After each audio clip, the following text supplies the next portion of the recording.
Me quite a few times why I joined the army if I'm so against big government. Well, easy answer to that is, have you heard this phrase when a girl says, when a girl's in rock bottom, she'll say, F it, I'll be a hooker. When a guy hits rock bottom, he says, F it, I'll join the army. It's an old joke, but it's true. So what happened was, I had just finished, well, I was in the PhD program and I had found out that the PhD wasn't for me.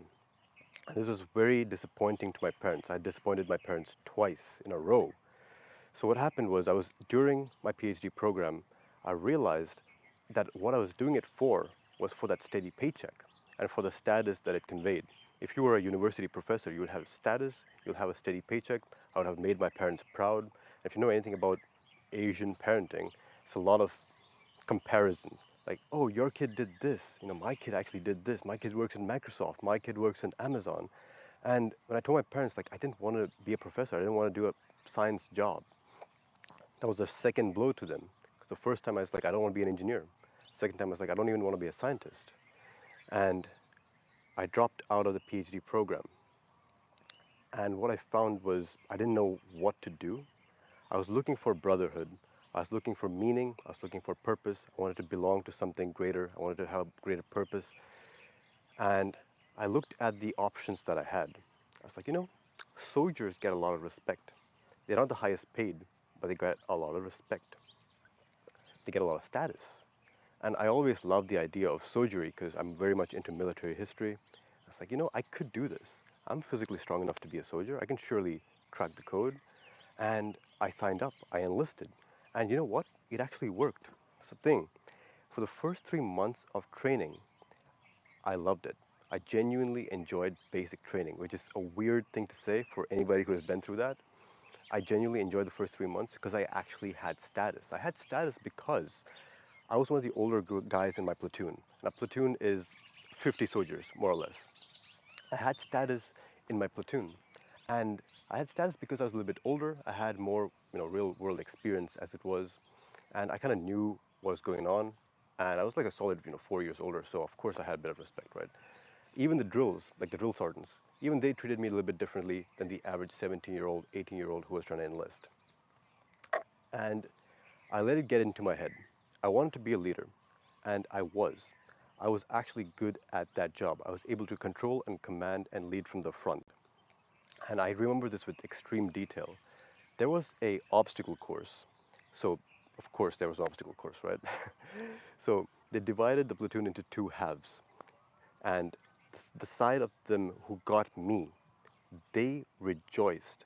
And the side who didn't get me, they were in despair because I was seen as an asset.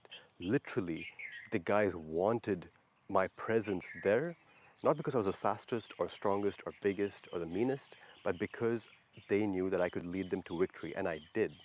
I loved it, man. I had status, I had respect of my peers, and it was going great. And I wanted the PG position. So PG is platoon guide. It's just a fake position, to be honest. It's basically you're the leader of the platoon for the duration of training. And the drill sergeant appointed me as a PG about 3 months in. That's exactly what I wanted. I made the vow to make my platoon the best performing platoon in the entire company. Company is 4 platoons, usually.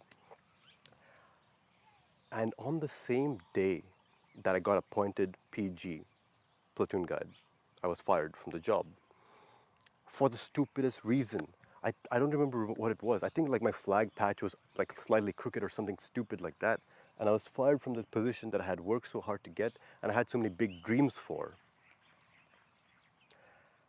I resented that. Genuinely, I resented that.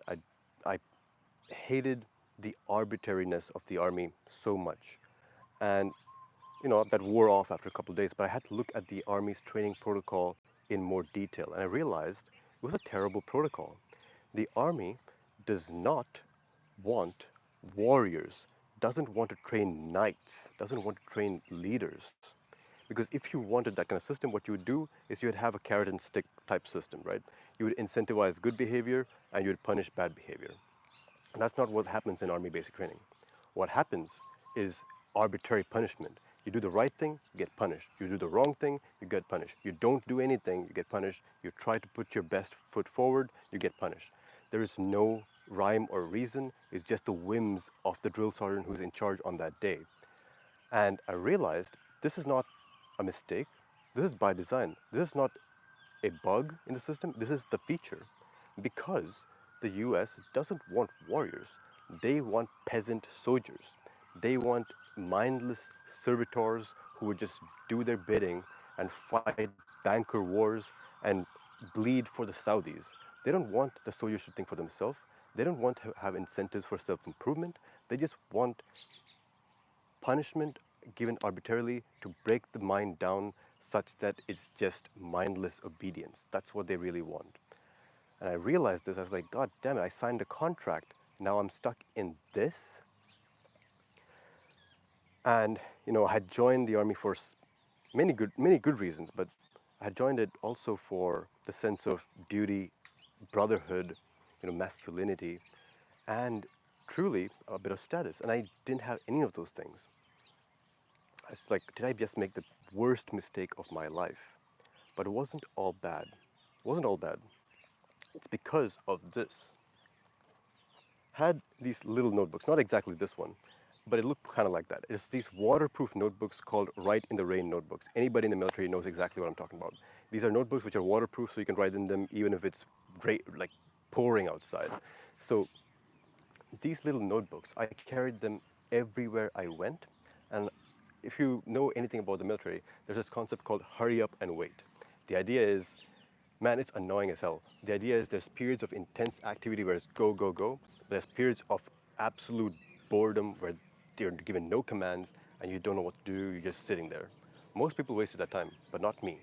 I used that time, I was journaling, I was writing. I didn't know how to journal at the time. It's a skill that you can master, but I didn't do that, right? But I had time on my side. I had 8 months of absolute monk mode on my side. Nobody has this luxury, but I had this luxury. I had 8 months of my life where I had zero internet, zero Instagram, zero YouTube, zero TikTok, zero anything. I didn't have the news. I didn't have the phone call to call anybody, including my parents. I didn't have any kind of internet. And complete isolation, right? Only thing I was allowed to have was one religious text. I chose the Bhagavad Gita to take with me, which is an ancient religious text.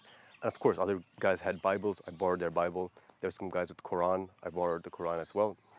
And what I learned was you must find your duty and do that duty, and destiny takes care of itself. And it's written in different ways, but all the religious texts have this message.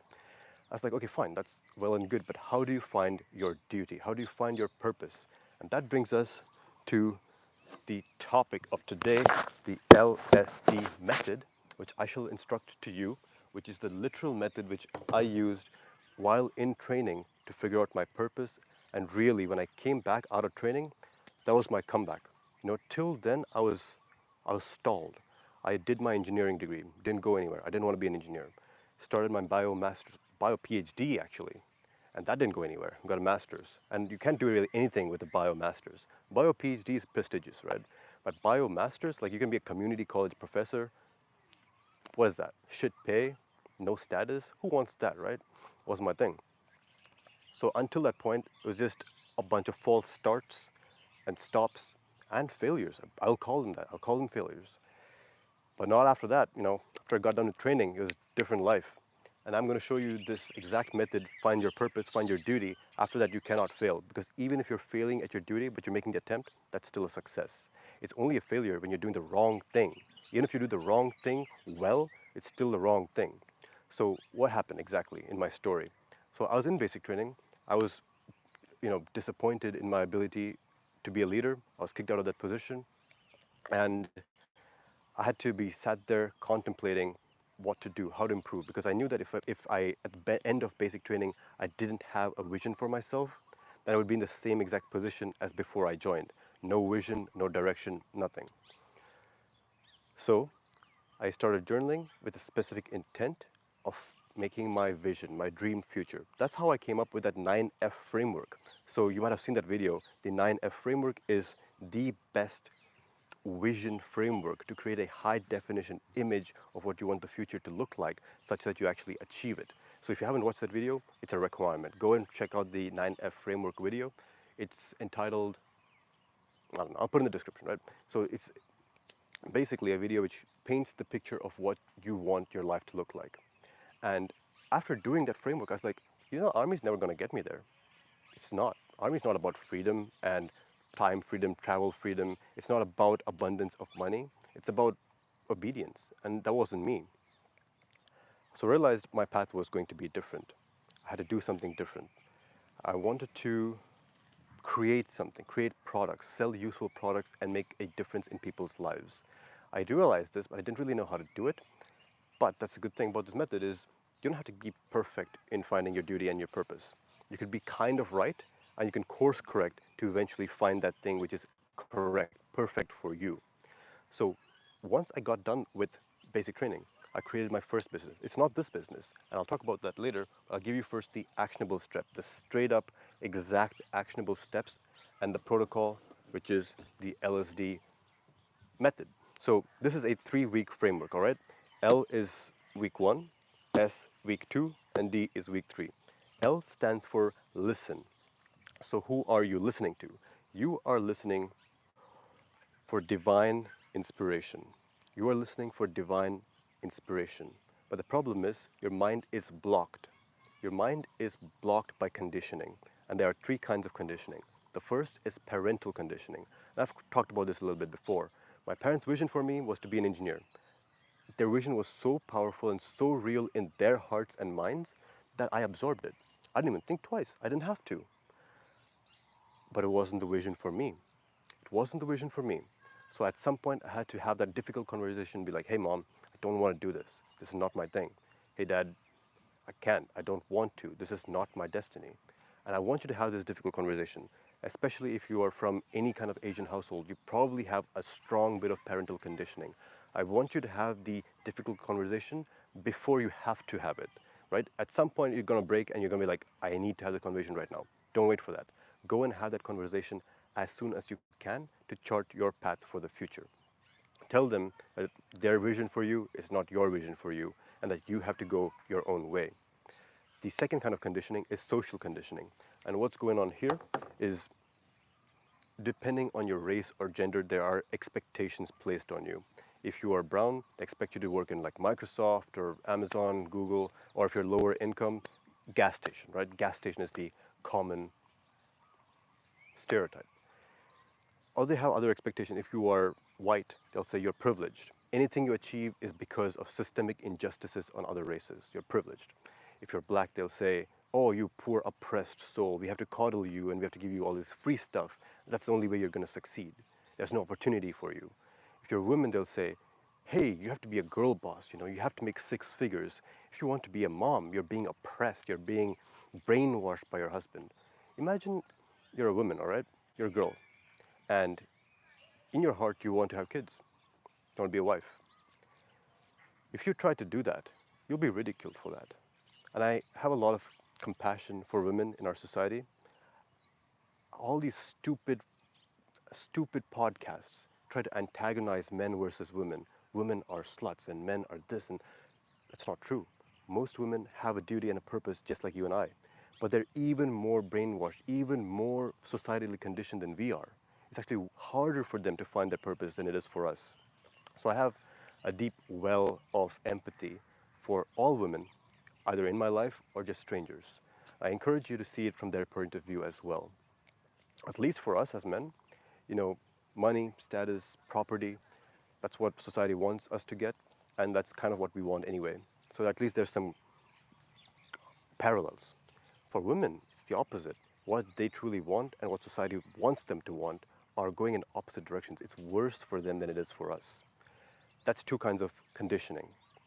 There's another one, but before that, I want to talk about how you can destroy this conditioning. And this is the art of the contemplative walk. So, gentlemen of older times, they had this habit of going on leisurely strolls in the park, all right? It wasn't for cardio, it wasn't for exercise, it wasn't for fitness. It was for the mind, it was cognition. I want you to be outside if possible. If it's too cold, then I understand. You can walk inside indoors instead. You can pace around your room, you can pace around your hall. When you are walking, especially in nature, when you don't have an agenda in mind, you don't have your phone on you, you just have a notebook and a pencil, you are going to be receptive to divine inspiration. Also, you're going to be receptive to the conditioning. The aspects of your conditioning are going to pop out at you. And that's when you can confront them and you can trace them back to how you got that thought or that conditioning. And when you trace it back, that's how you destroy it. If you have a limiting belief of, I'm ugly, I can't get girls, all right? You have that belief. Trace it back. It's like, oh, that one girl in like sixth grade, she said something funny about my face. And that's the reason I have this insecurity. Destroyed, right? Contemplative walks is for contemplation. You are going about your stroll without an agenda in mind, specifically so that when thoughts come up, you are able to address them as a mature adult. The third kind of conditioning is chemical conditioning, and you are not going to be able to solve this with contemplative walks. Chemical conditioning is the effect of parasites, EMFs, of course, estrogenics on the human nervous system. You know, there's a study which shows that as testosterone levels increase in men, their political beliefs change. How bizarre is that? Why should political inclinations have anything to do with a hormone in the body?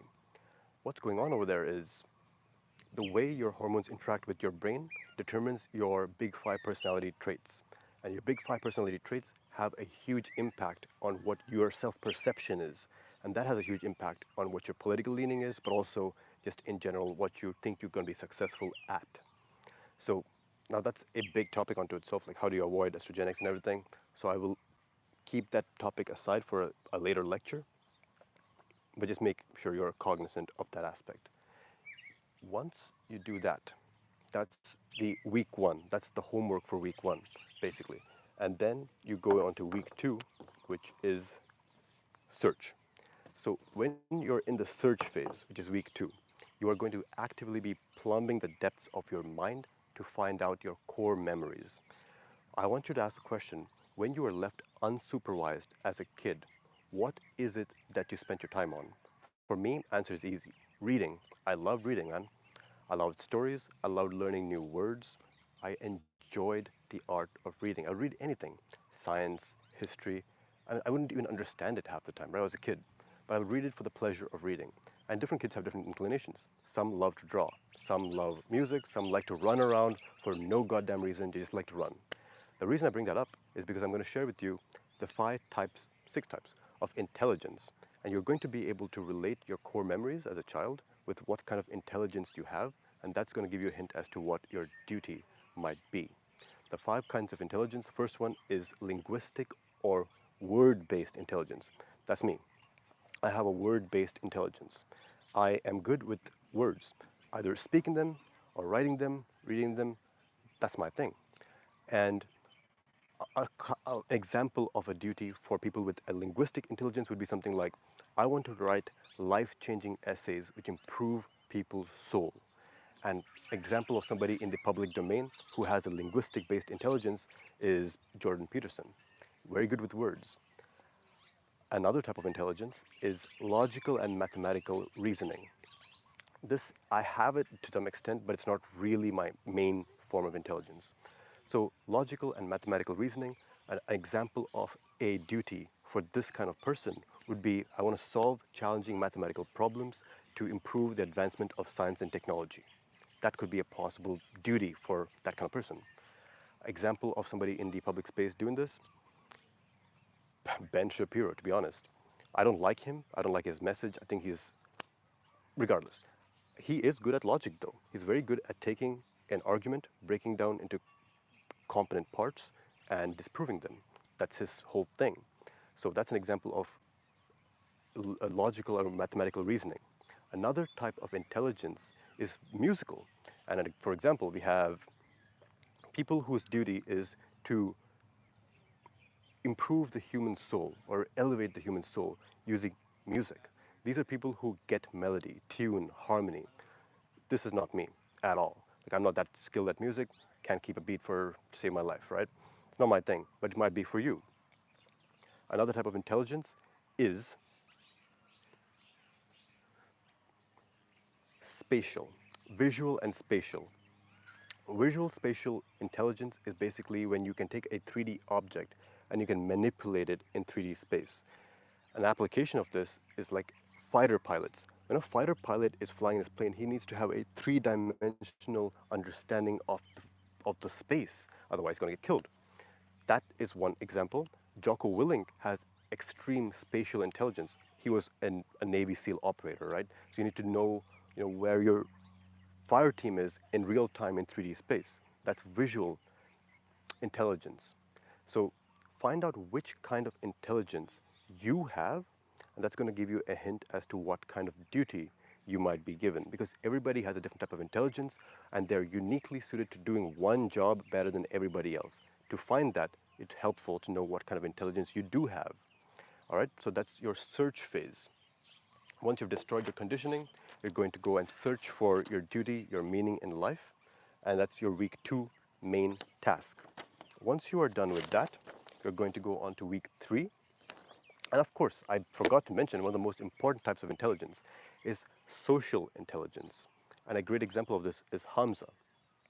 So, an example of a purpose you can have if you have social intelligence is I want to end men's addictions with pornography by having empathy and understanding of their condition.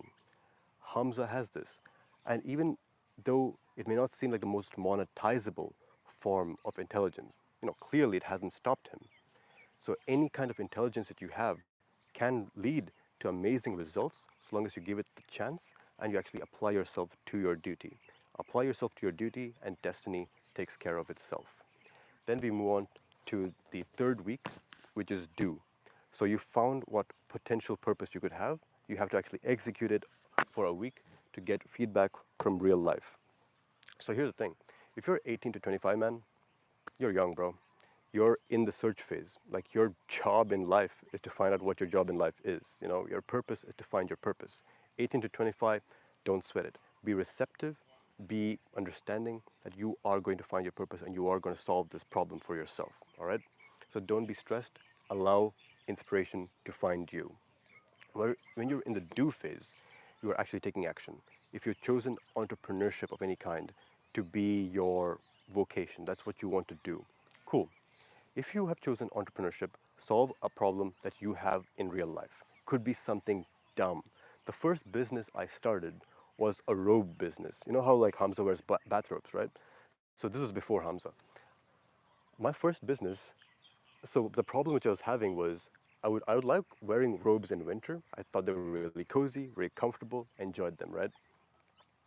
But when you try to go and do dishes or something, the sleeves always get wet. And if you're too warm, you can't really roll up the sleeves of your robe because they'll just flop down. So I was like, what if I had a robe which I had a loop and a button? I could just pull the sleeve up and then loop and button it in place so that it stays up and you have a sleeveless robe. Not a great innovation, right? But I was like, I really want this product. And I made the product. It was kind of a shit product because I just got it, cheaply made in China. It was completely 100% polyester, so I didn't even use it myself. Wasn't the product which I envisioned, but it's all that I could afford. So when I got done with Army basic training, I had a bonus. The Army gives you a bonus. So I had 16,000 because it's actually a $20,000 bonus, but they tax it to bits and it's just 16,000 that you get in your hand. And I took 5,000 off that. I was like, with this $5,000, I will either transform it into $50,000 or I will burn it completely. And I burned it. That business was a flop, or it didn't go anywhere. I ran Facebook ads, I ran Instagram ads, I made sales on Shopify. And when you get that first ding on Shopify as a notification that somebody bought your stuff, man, it's a dopamine rush unlike anything else. So I was selling these things, and then of course, COVID happened, so the shipping times expanded from 3 weeks to like 3 months. So that in itself was a death blow to my business. But another thing happened, the iOS update. So anybody who's listening who has an e-com business probably had PTSD flashbacks from the iOS update. So in one day, the ad costs went like 3x or 4x because of this update. And yeah, business freaking died, all right, died. I didn't lose money, but I didn't like at the end, I didn't have anything to show for it, right? I didn't have product, I didn't have money. It was a dead business, but I loved it. I wouldn't change a thing about it. The things I learned making that business showed me something about myself. I enjoy creation. I enjoy creating products. I enjoy marketing them. And that's what set me up, gave me the confidence to actually create this content. So, so long as you're in the right direction of your duty, you're always winning. There's no way to lose. Because if you lose, it's just data that you can use for the next win.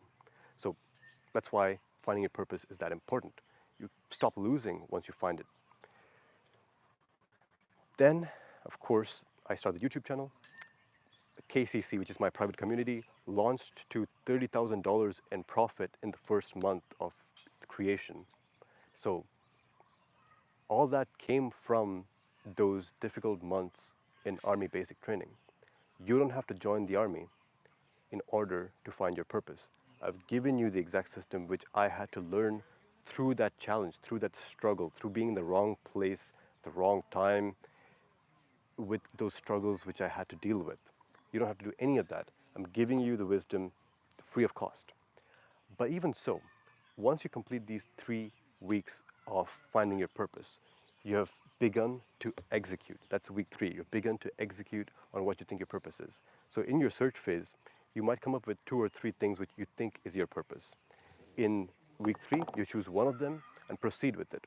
If you don't like it, you have to give it 21 days, all right? 21 days to make your decision as to whether you're going to pursue this thing or not. For example, this live streaming, I don't know if it's going to succeed. I have no way of knowing. But I'm going to do it at least for 21 days, right? At the end of 21 days, I'll have the actual data. Do I like it? Do I enjoy it? Do I wake up in the morning excited to do this? And of course, the audience reception, that's important too. I'll only learn this if I do 21 days of it. So that's your do phase. That could be 2, 3 weeks, could be more. If you decide that you haven't found the right thing, that's not your purpose, that's not your duty, that's fine. Just repeat. Listen, search, and do again. And you do this again and again until you find something that's actually clicking with you. Because for the first time in human history, you have the permission to do what you want. You have the permission to do as you please and make money doing it.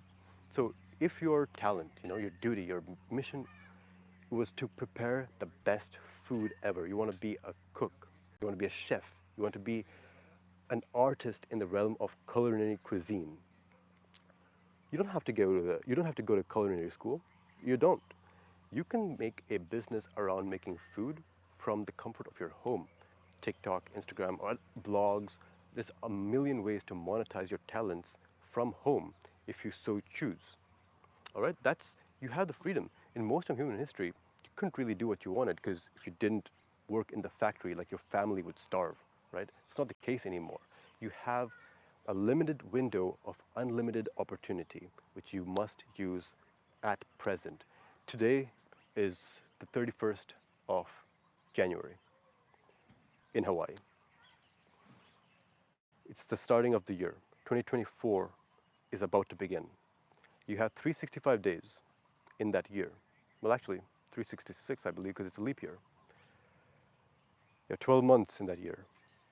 I want you to sacrifice, well, not even sacrifice, but utilize 3 weeks of that year, which has 52 weeks in all, to really dig into this method. I want you to listen for divine inspiration. I want you to search your childhood memories for the kind of intelligence that you have. From that, I want you to create 3 to 5 different purposes or duties that you think you might have. And then I want you to execute on one of them to see if it's the right one. If it's not, that's fine. You move on and you repeat the cycle again and you try different things until you find your thing. I said before that 18 to 25 is the search phase. You have unlimited opportunity to search for the right thing. Even if you're older, it doesn't matter. It's never too late to find out what your purpose is. In fact, I would go so far as to say the older you are, the more important it is to find your duty because you have less time to fulfill it now. All right, kind of morbid, but that's the case. If you're older and you're watching this, it's more important than if you're younger. That's the hardcore truth of it. You have less time. You don't have much time left, bro. All right, next thing. There's a concept of resistance, all right? This is a concept which I haven't really discussed much. It's a concept which I came across in The War of Art by Stephen Pressfield, which is a book that we, as a collective in College Country Club, we read this. And the idea behind this book is there's a force called resistance. There is the divine inspiration which pulls you forward to your destiny, to your duty. There's an opposing force called resistance which wants to thwart you, wants to stop you, wants to push you away from your duty. And you can use that to your advantage. How? It's because resistance only appears when you are trying to pursue something that actually matters to you. If you don't actually care about something, there's going to be no resistance. For example, if you're trying to work in a coding job because you want to have money, resistance will give you a free pass. You won't feel any kind of compulsion to not do it. You'll be bribed into doing it. That was me. I wouldn't feel a lot of resistance doing engineering in the first few years because I was just going with the flow. I was just doing what my parents told me. Resistance occurs when you're doing something which you're actually called to do. For example, starting on YouTube. I wanted to do this for years, and I was working with Hamza, right? And I realized he was following his purpose and making a beautiful business for himself, and I could surely do the same. But it took me a year or so since then to actually get started. Why? Because of resistance. The resistance was telling me that my parents will, watch these videos and they'll say something about it. Or my friends from high school or friends from college are gonna know that you're on YouTube. And that put me off for the longest time. So what made me change that is because I realized that the performance of your duty overrides everything for two reasons. First is when you're following your duty and you doing the thing which gives you purpose, you're going to be the best at it, and it's likely that you're going to make more money in a month than they make in a year following something which is not their purpose. And the second piece of this is, of course, a deeper reason. When you're fulfilling your purpose, you're doing your duty on a day-to-day basis. It doesn't really matter. It doesn't sting you. The resistance happens before you make the plunge. After you take the plunge, there's no more resistance because you've crossed the threshold. At this point, I'm not afraid of anybody stumbling across my YouTube channel, even if they know me from like childhood or something. I don't care. If they have something to say about it, doesn't matter to me. I'll make more than them. I'll live a more fulfilled life. I'm more freedom than them. I can do what I please. It's my duty and my destiny. It's not anybody concerned apart from mine. All right? So I want you to have that kind of mindset. Do your duty at the cost of anything and anybody. All right? Your duty comes first. The other thing which I wanted to mention is the idea of self perception. All right? There's this idea that success is a lag indicator of self image. That is to say, your self image is always going to lead your success. So if your self image is behind your success, you're going to fail. So the question is, how do you improve your self image? It's a good question. The answer is you brainwash yourself. And I've been brainwashing myself.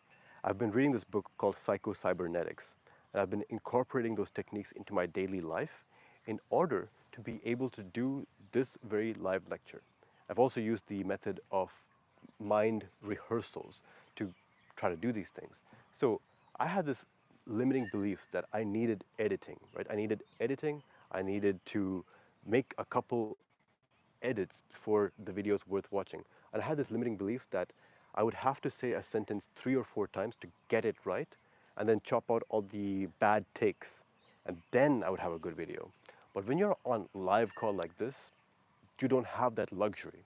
I'm doing YouTube on hard mode right now. There is no background music in order to boost average view duration. There's no cool little AI images to hit you with dopamine in order to make you stay. The only thing I have right now is my presence, whatever charisma that I can muster, my storytelling skills, and of course the content and the value that I'm providing in the video. If any of these core things are failing, then I'm not going to get the viewership that I want. It's literally that simple. There's no crutch that I can rely on. And I had this limiting belief that, it's not for me. Guys like Hamza, he can talk for like 3, 4 hours and he still makes sense, he's still coherent, he's still, making a good video. It's like, I couldn't do that, I couldn't do that. But I started to brainwash myself into the version that I will manifest into in 3 years' time. So I visualize what I would be like in 3 years when I've already done a whole bunch of live streams. So what's going on is, let's say live streaming or even speaking in public, right? Because this is public speaking. I am speaking in front of at least 10 people, surely. So I have a certain skill level at public speaking, all right? And that skill level might be a 6 out of 10. But the future version of me is going to have a skill level of 9 out of 10. If I visualize and act as though I am that person, then my 6 out of 10 becomes 7 out of 10. Why is that? It's because I'm more receptive, more relaxed. I am more at ease with myself. I'm okay with making mistakes. Why? Because if I believe myself to be a 9 out of 10 public speaker, I know I have the fundamentals, I know I have the skills. If I mess up, it's just a one-off occurrence. It's not going to break my flow. It's not going to impede on my ability to speak. Believing myself to be a 9 out of 10 speaker makes me a 7 out of 10 speaker rather than a 6. But now the question is, like, how do you actually brainwash yourself? What's the exact actionable step, autistic level detail?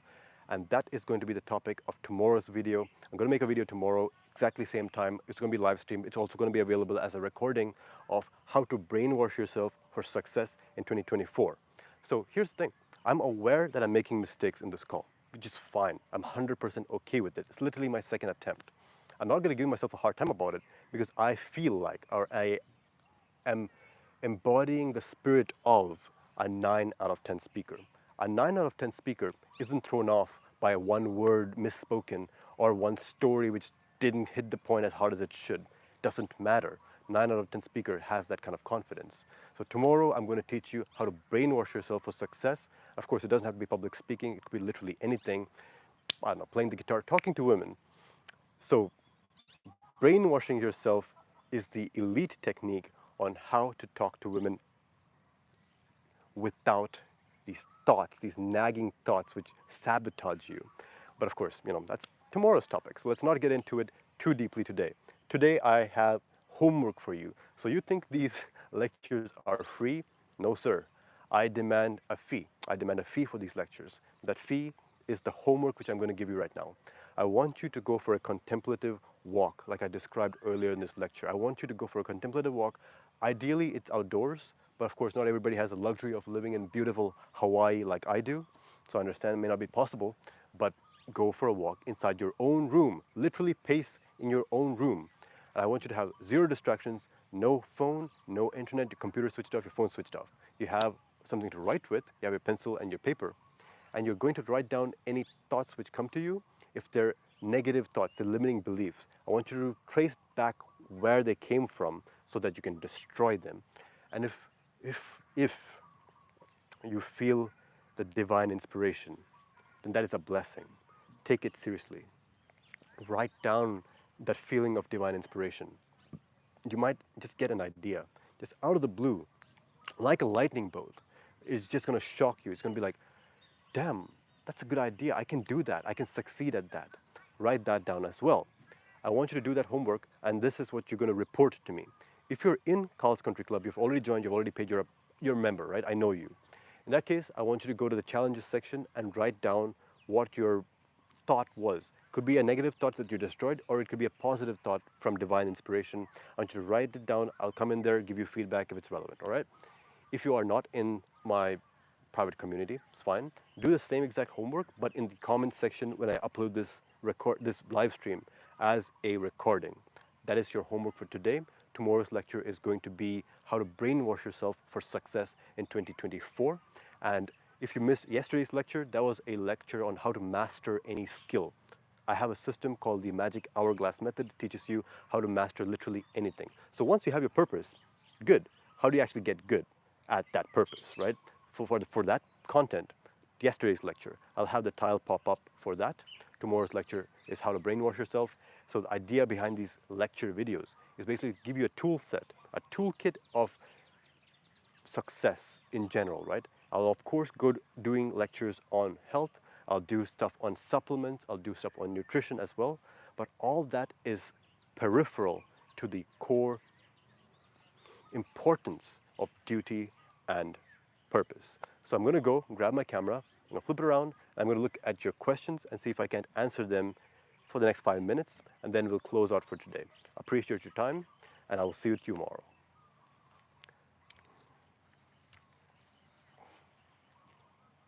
Let's see if I can turn this around. All right, bet. I can't see the chat. Did I not enable chat today? Yeah. Okay, you saw here, boys. 100% proof that I am actually retarded. Yeah, I don't think the chats are enabled. Or maybe I just don't know what I'm doing. No, I can see the chat. Okay. So Alza says, my mission struck me like a lightning recently. Took me 3 months to finally find it. What was your mission, man?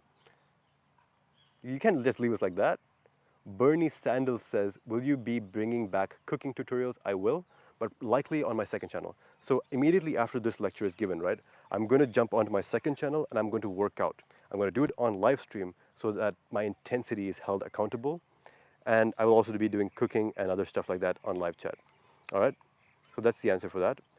And then we have Andreas Kerkila asks, how old are you? 28. All right, so getting close to 30 at this point. Also says, even if your duty won't make you money fast, it's still more worth overall. That's true, and it's quite likely that you will make money. All right, don't have the limiting belief that if you're following your duty that you're not going to make money. Quite often, the opposite is true. All right, keep that in mind. Cool. I will of course answer questions in the comments as well. So when this is uploaded as an actual video, feel free to ask it there. All right, boys, I'll see you in the next one. Have a nice day.